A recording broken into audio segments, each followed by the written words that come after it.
Okay, so we're talking about Tad Williams today. Oh, awesome. As long as we aren't discussing Otherland, I'm good. What do you have in mind? Otherland? Okay, well then I'll start. I was sorely disappointed in the series. They are so long.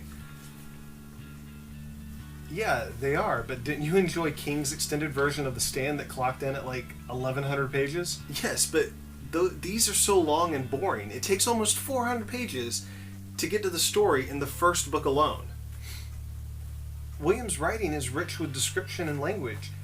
You really get a feel and a care for all the characters as his narrative unfolds. Okay, don't get me started on the characters. There's like over 100 of them to keep track of. I know I'm exaggerating, don't point it out, but you know what I mean. There are way too many to keep track of, and by the end of the first book, nothing's resolved. Nothing is resolved by the end of the first book? Of course. Yeah. Then there wouldn't be a need for the next 3. Did you read to the end of the series? Oh, okay, good. So you know it's all tied up at the end. Yeah, yes, but there's just so much to trod through it to get to the point. Needless characters, plot lines, and all that. Who was a needless character? The Bushman. He wasn't needed to drive the plot. All of his stuff, you could have cut it. Are you kidding me? He provided an entry point into the technology of the books. He was the point of reference for the reader, so we could learn about the science and sociology of the book. Okay, maybe it's because I couldn't get to a place to care about the characters. There were just so many to keep track of. I couldn't keep interest in who was who. Were you invested by the end of the series? Did you care what happened?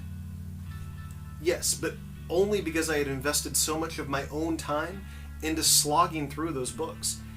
Each book could have been cut down to 1/4 of its size, and it would have read so much better. See, I don't get that. I mean, all the words on the page guide you to where you need to go for the story.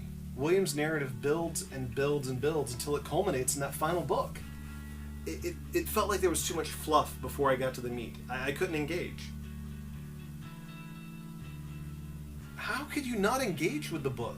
It's like steampunk, fantasy, hard sci-fi, and political drama just all rolled into one. And I don't see how you plowed through each tome of the series without feeling like you were drowning.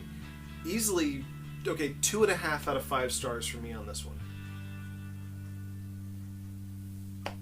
Well, you know what, fine. I'm going to give it a 5 because scope and the writing and the story are amazing.